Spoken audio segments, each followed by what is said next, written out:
Hello friends, and welcome to today's video. Today we're going to be hanging out at the Titanic, the Artifact Exhibition. Before I begin the video, I want to say Happy Mother's Day to all the moms out there. Happy Mother's Day to my beautiful mom. Love you so much. Happy Mother's Day to my beautiful wife, which actually bought for me this mobile air conditioning system that you see here around my neck. But coincidentally enough, and by mistake, I actually ended up watching the movie The Titanic yesterday. I saw it on cable. And I was actually thinking of coming here and doing a video, so it just worked out perfectly. But you all know how I love historic artifacts. That's what we're going to be looking at. Titanic sunk April 15, 1912, 111 years ago. And we're going to be checking out some of the artifacts that are here that were recovered from the shipwreck. Anyway, I'm inviting you to come join me. I'm very excited to get started. Let's go have a wonderful day. One thing that I really like about this place is before you begin the tour, they actually give you a chance to take some photographs, which is free at no cost to you. However, to purchase the photographs at the end of the tour, where the gift shop is, it will cost you $20 for the first photograph and then $5 for every additional photograph that you do purchase. But it is a very cool thing. I love that. There is that jewel that was given to Rose in the movie over there, and you can see some of the plates, and you know, here you can see that these plates over here were for third class, second class, and obviously these more fancier plates were for first class. Right there.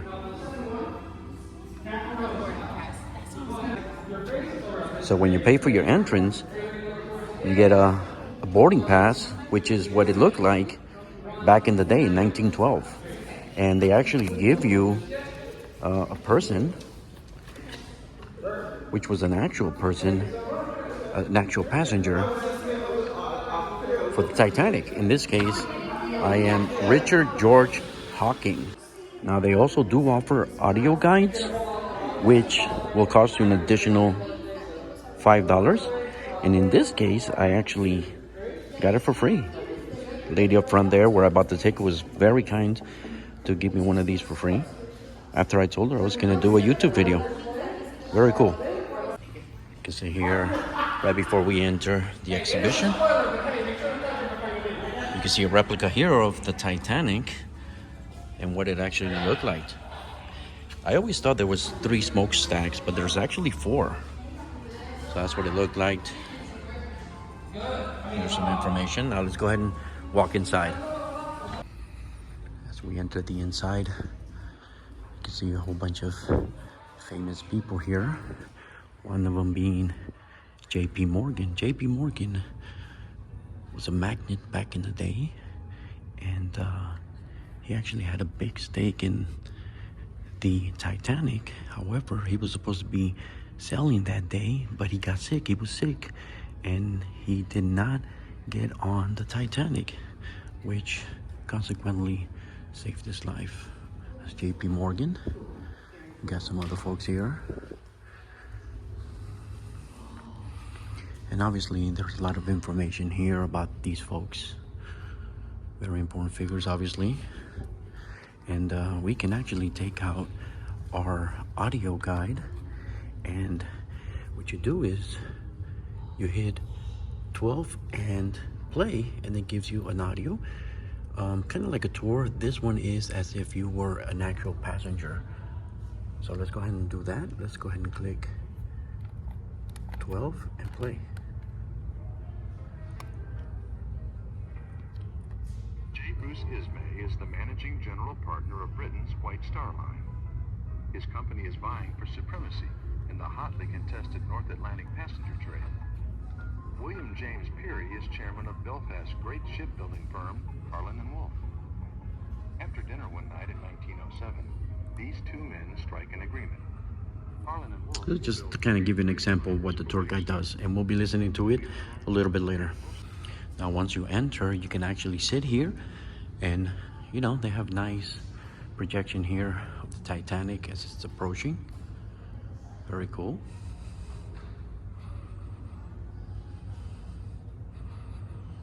It's Titanic there.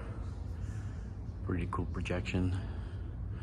Let's kind of wait until it kind of reaches us.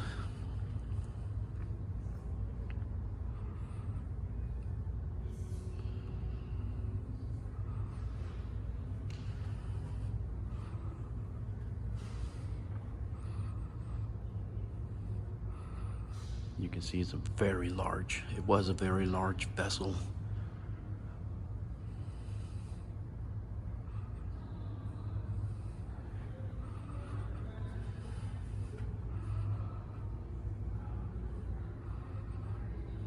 There it is. You can actually also take a nice look at the stairs here, which they do have a replica, but you cannot film there. So now this room over here is meant to represent before you enter the Titanic. Here is your ticketing booth, and that is, so this is the dock before you board the Titanic.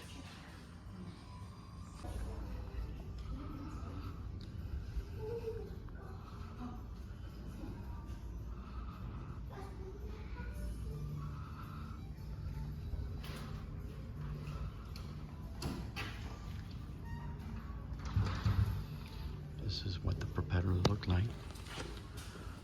Pretty big propeller here.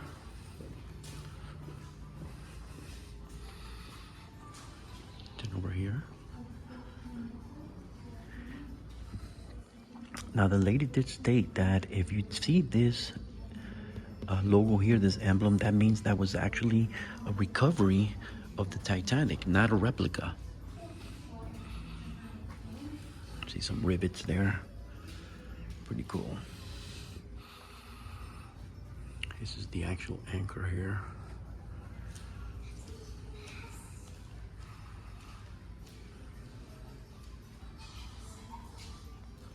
All of these are actual pieces from the Titanic. As you can see here, just to kind of get a better perspective of what the propeller looked like. And this is a replica. Humongous, huge propeller. The biggest and finest ship in the world. That's the voice of the Titanic's second officer, Charles Lightoller. He would argue with his description in May of 1912 as preparations are made for her launch. Titanic is nearly a sixth of a mile long and 11 stories high. She is the largest moving object ever made by human hands. She can carry well over 2,000 passengers and a crew of more than 900. Titanic carries 16 lifeboats, along with 4 so-called collapsible boats stored on the top deck.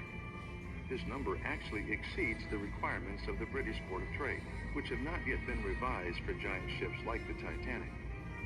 Her lifeboats can hold altogether about 1,200 people, a little more than a third of her capacity. Still, no one can imagine that more lifeboats will be needed. Even if disaster strikes, the Titanic surely will stay afloat. These are merely a formality, or perhaps to help other ships in need. Lifeboats? Why, she's safer than any lifeboat.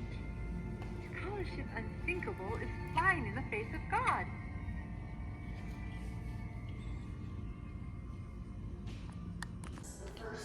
Now this room over here is where you enter into the Titanic. And now over here, we're gonna go ahead and play the audio, which is number 18. Let's go ahead and press 1, 8, and then there we go. Welcome aboard Titanic. Your bags are aboard. May I assist you to your stateroom? Let's walk down this first-class passageway. Some of the Titanic's finest suites open to this hall. Yes, we've got to. As we walk, perhaps we'll hear the voices of some of the Titanic's privileged passengers getting settled into their staterooms. This is actually first class section of the Titanic. And this is a dock chair or deck chair. And this is a replica. This is not one that was found at the bottom of the ocean. It is a replica. Now these are all actual artifacts found from the Titanic. You can see here. See some instruments here. Very cool. Here you can see some currency there from back in the day. That is right over here. The last one there in the bottom is the US silver certificate. This one over here in the middle, the one that has the $5, that's the first time a Native American or Indian has been featured on a currency, US currency. And these were what was called certificates. Pretty cool. And here you have some more artifacts recovered from the ship.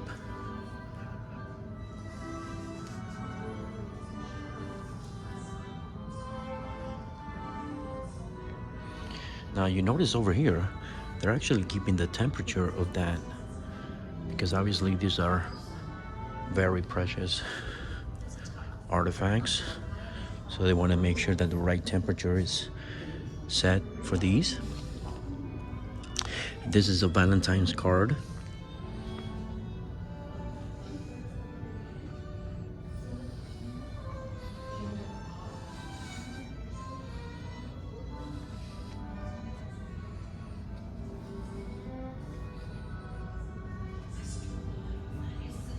Some china there.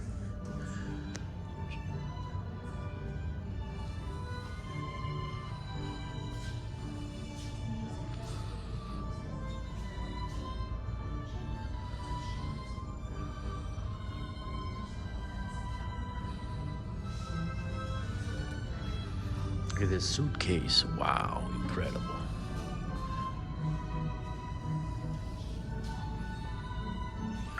Now you see this number over here? I don't know if you can actually see it. Starts with an 87. That means it was recovered in 1987. So anytime you see the beginning there, the beginning numbers there before the slash, that means the year that it was recovered. So that was recovered in 1987.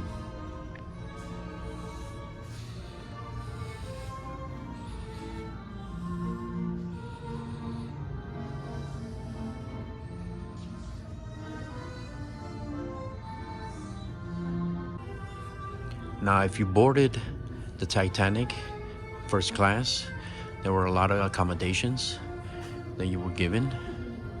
Saunas, spas, racquetball court, and so forth.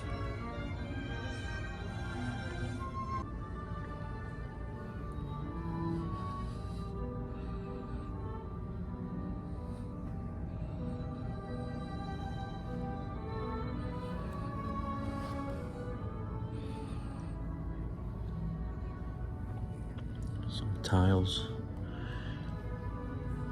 I love this over here. This was the smoking room for first class. You can see a lot of detail there. Very, very luxurious. The Titanic's first-class stateroom set a new standard for ocean-going luxury. Notice the electric lighting. The Titanic is far more brightly lit than most ships of the time. In fact, her generators put out more electricity than many towns in the early 1900s. You see the door in the back wall? This is no mere cabin. The Titanic's finest accommodations are 3- and 4-room suites. For this kind of luxury, first-class passengers pay fares that may exceed $4,000, the equivalent of 10 years' salary for the average working man. Now in here is what was known as the Veranda Cafe. It says here, serves as a popular gathering place for the younger first-class passengers. Titanic's world travelers could relax in the setting of a European country home while dining or conversing over drinks.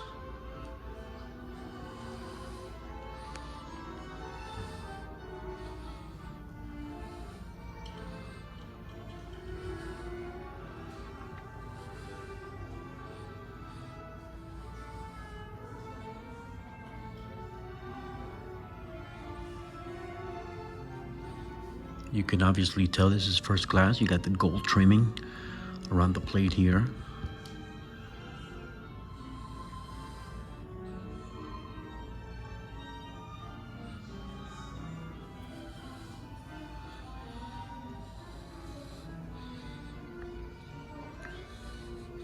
This was your second class plates. So you can see no gold trimming there, second class. And then over here, they actually show third class. And just so everybody knows, the reason why they put the White Star Line logo on the plates rather than anything that says Titanic was because their intention for these plates were that they can use them in other ships. And that's the reason why they didn't put the actual Titanic logo or anything like that that resembled Titanic.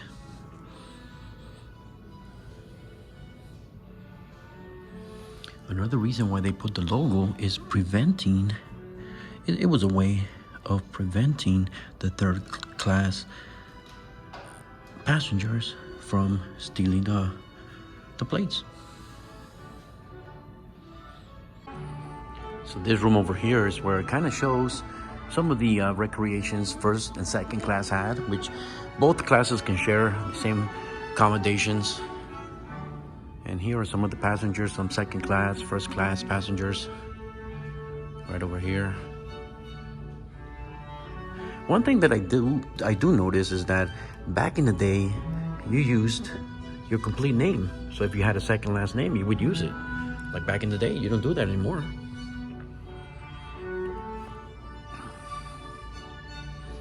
There's some more artifacts here, all of them recovered in 2000.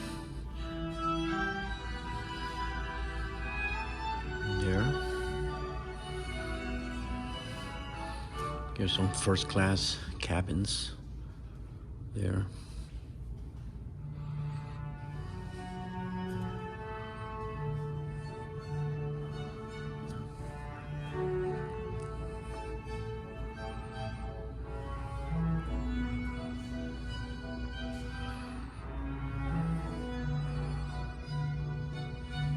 And then over here,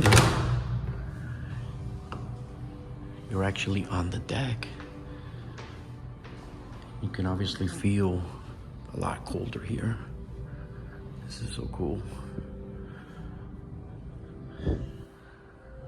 Got the starry night.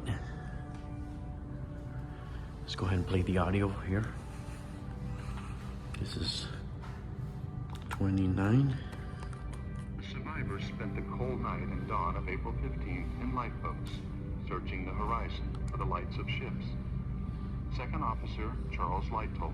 Up to the time of getting away the first few boats, no one believed that the ship was actually in any danger. By the time that more than half the boats had gone, I knew, and I'm pretty certain I knew, she was definitely going down. Fashion reporter Edith Russell was in lifeboat number 11, dressed in a tight sheath dress and velvet slippers. I couldn't have been dressed more ridiculously, she later recalled. She also had a small toy pig, a gift from her mother. The pig was a music box that played a popular dance tune of the day called the Machich. I managed to find a place on the gunwales in the only lifeboat that was full, 68 passengers, about 1/3 of them nearly children. Inky black night, starlit, and not a ripple in the sea. And the On this map, you'll see the names of the Titanic's passengers and crew. Here you can find the name that's on your boarding pass and learn that person's fate. Some of these names belong to people who survived to tell their stories, like Marconi operator Harold Ride. We struck a nice note.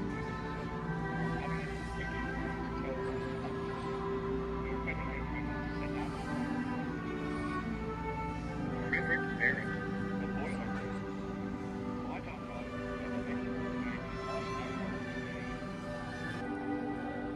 One cool thing that they did here is that on the boarding pass, there's a QR code that you can actually scan over here on that kiosk, and it'll give you a little bit of history about the person that you are as you're walking around the Titanic.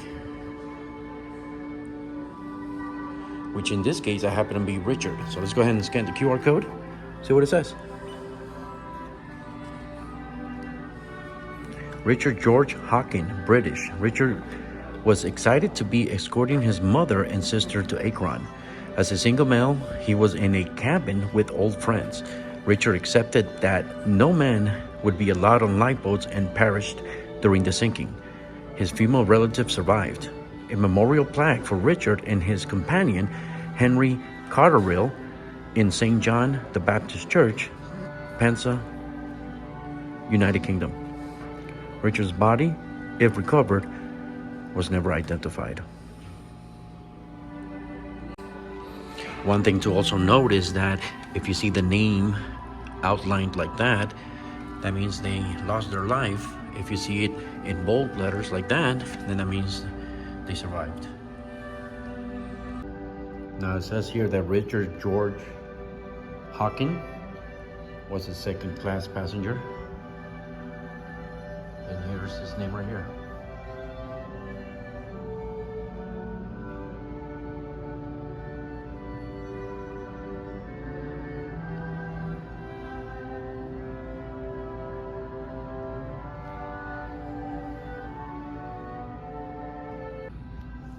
This room is pretty cool because it has an iceberg here, kind of like a replica of an iceberg. And this is actual ice. This is actual ice. This is like the coolest thing.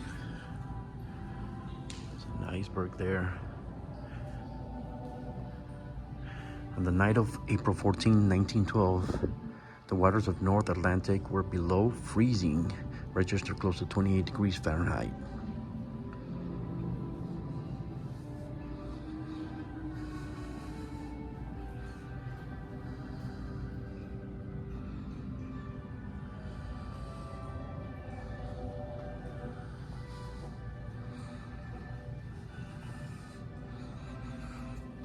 This is the Morse code, as they were calling for help.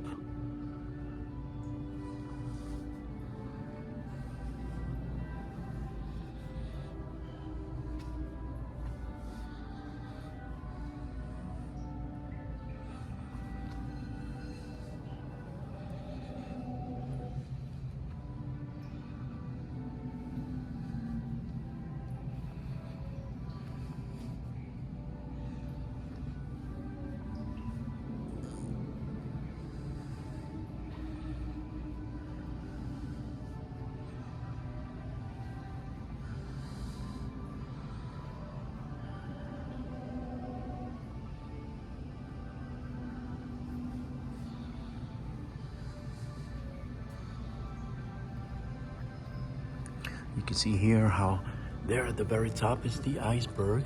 That's what it looked like. And then look at the bottom. Look at that.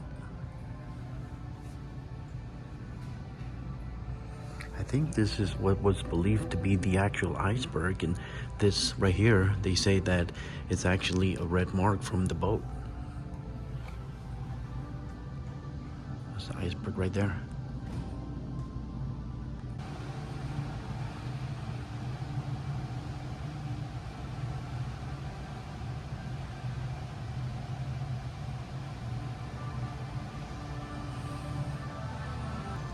Now, if you ever want to say you touched the piece of a Titanic, here's your chance right here. They have this here, they have this cut out, and now I can say I touched the Titanic.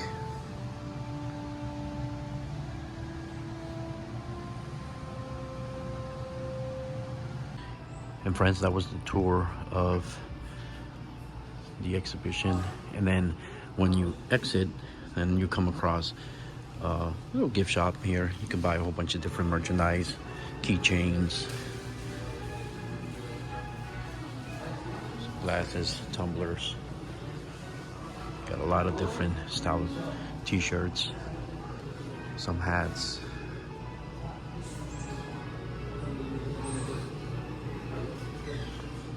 Pretty cool artifacts. This is actually a piece of coal that you can purchase for $500,000.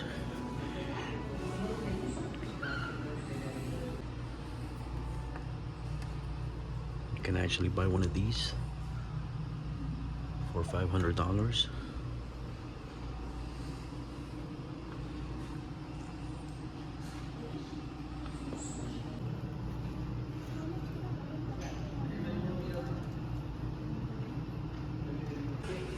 So this is the staircase that I was not allowed to film. You can't even take photographs at that staircase, even though they do offer photographs, right? Professional photographing, you can purchase it here. But they don't allow you to film or take photographs at the actual staircase. So that's the only bad thing, but everything else was amazing. Very, very cool. All right, friends, that was a nice tour of the Titanic, the Artifact Exhibition. Highly recommend it if you're a fan of the movie, fan of historic artifacts. Very cool thing to do. Another thing to do here in Orlando, Florida. So, besides the theme parks, obviously. So, I'm gonna end this video like I always do. We came, we saw, and we conquered. And do me a favor, have a wonderful day. Peace.